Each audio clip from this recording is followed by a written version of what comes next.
What improvements was I able to make to this 1920s Chickering in just 30 hours of work? Stay tuned to find out in this latest episode of Inside Pianos.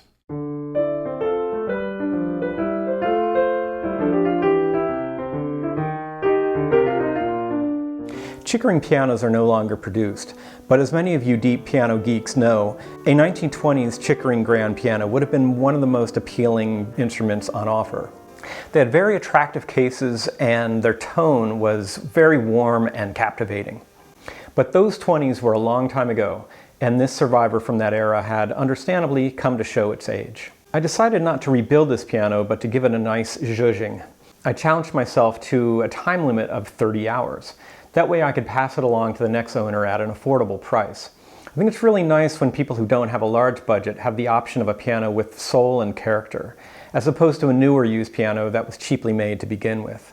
With only 30 hours, I knew that I couldn't restore the piano to like-new condition, but I felt like I could make a big difference to the sound and the playability and make it a very satisfying instrument for someone. They might even appreciate the patina on the sound as an invocation of a bygone era. It was a fun challenge. What could I do in a short period of time to make the most difference, to create the most value for a future owner? Where to begin? For me, the thing that I just could not abide was that the keys went down way too far. I wish I had more pictures for you, but we're talking a 1/16 of an inch to an 1/8 in some cases. Here you can see how a black key goes down so far that it almost gets swallowed by the surrounding keys. So the first order of business was to end the insanity of the key dip. But before key dip comes key leveling. You can see here I marked how much each key needs to come up or down to accord with my straight edge. And after that, I created a sensible dip. Now I was able to, down the road, get this piano into good regulation. After an initial tuning, I turned my attention to the tone. I'd like you to listen again to the piano in its original state. I think you'll agree that while there's an appealing character, the treble is quite faint and there's an overall dullness to the tone.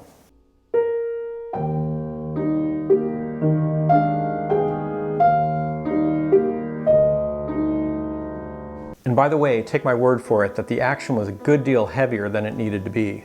The keys were pushing back up with excessive force. An inspection of the action revealed that the hammers were glued a good deal too far out on the shanks.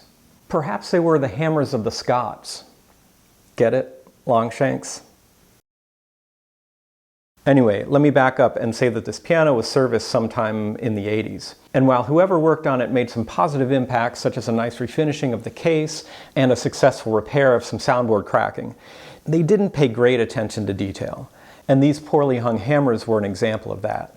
The center of Chickering hammers are typically intended to be 5 inches out from the center pin. As you can see, these are close to 3/16 of an inch beyond that, creating a mechanical disadvantage and probably causing them to miss the intended strike point on the strings. Bringing them back to spec held the possibility of both improving the tone and lightening the action feel. This was just the type of global improvement that I was hoping to make. I tested this hypothesis by sliding the action closer to me, simulating the hammers being glued at 5 inches. This did in fact seem to be a more favorable strike point, so I committed to rehanging the hammers. I started by regluing several hammers that are known as guide hammers. They form the outside of a range of hammers that, with the help of a hanging jig, ensure that all the hammers in between get glued to spec as well. Listen to the difference between these guide hammers and the long shanks. The first note in each series is the reglued hammer.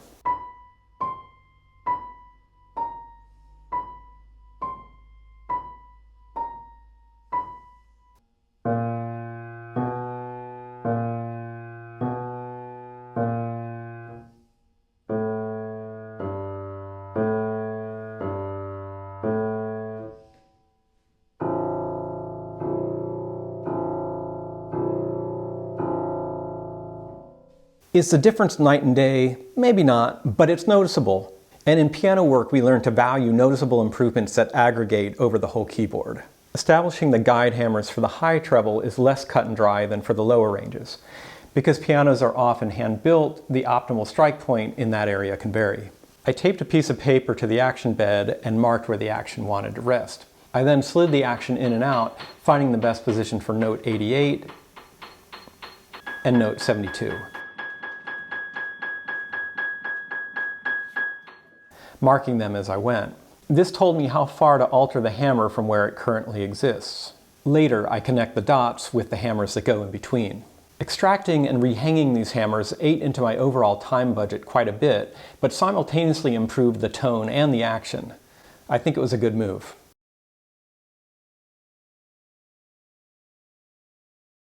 Also, I can't help talking about a certain point of pride among hammer hangers, and that's the glue collar. Think of it as the foam on a well-made latte for a barista, but with a functional component as well.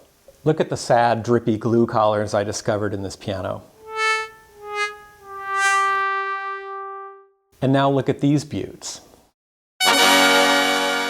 In dealing closely with these hammers, I was able to discover just how loose their center pins were.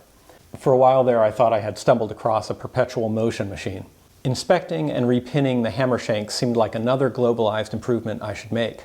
As luck would have it, most shanks needed repinning. Why was this important? A number of reasons. The main being that going through and getting all the hammer friction within a close range establishes consistency across an action. Secondly, the lack of friction was part of the reason the keys were pushing up against the player to an excessive degree. Third, if the hammer has a requisite amount of friction, its motion is more containable by the whip-in and the back check. Some people have even noticed that hammers actually sound better and more consistent with the appropriate friction as opposed to being too loose. This is because firm pin bushings will guide the hammer to hit the string in the same position each time, and loose bushings may allow it to travel left or right. Disassembling the piano allowed me to lubricate a lot of the crucial components. I polished the capstans, and I used a high-tech lubricant called ProTech on the center pins for the whip-ins and for the jacks. Anything I could easily do to create as much consistent playability as possible. Okay, so time was running out, and whenever you rehang hammers, you have to do a lot of matching them up back with the strings, and you have to re-regulate the action.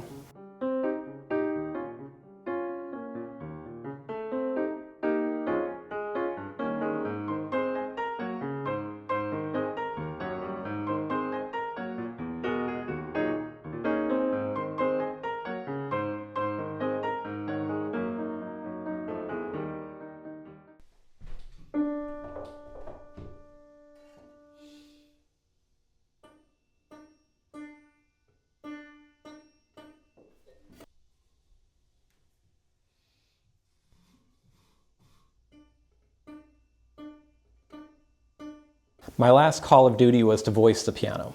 These 80s hammers are very soft, which sounds lovely for a lot of the piano, but as is typical with soft hammers, we sometimes need to harden them starting around F-sharp 5. Give a listen.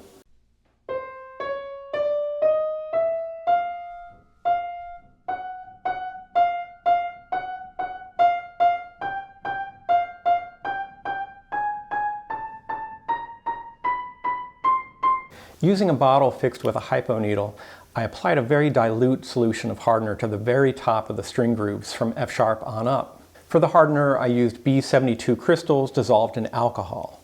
I've come to prefer alcohol to acetone because it evaporates quickly, but not as quick, allowing the hardener to soak deeper into the hammers.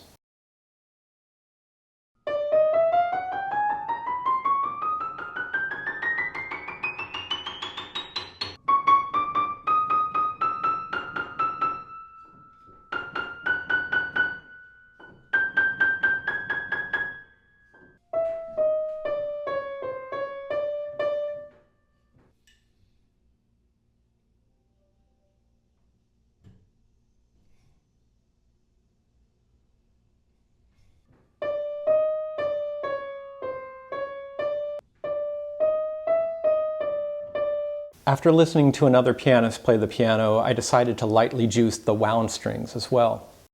Well, I hit my 30-hour mark, so it was time to polish things up and put the piano back together again.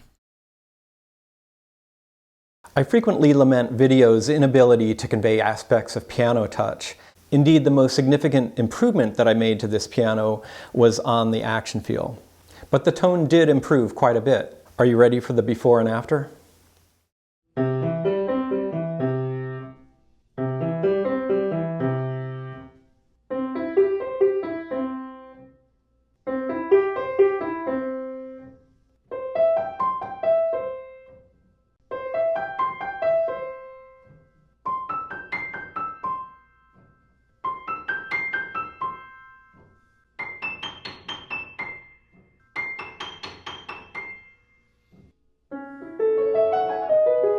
you.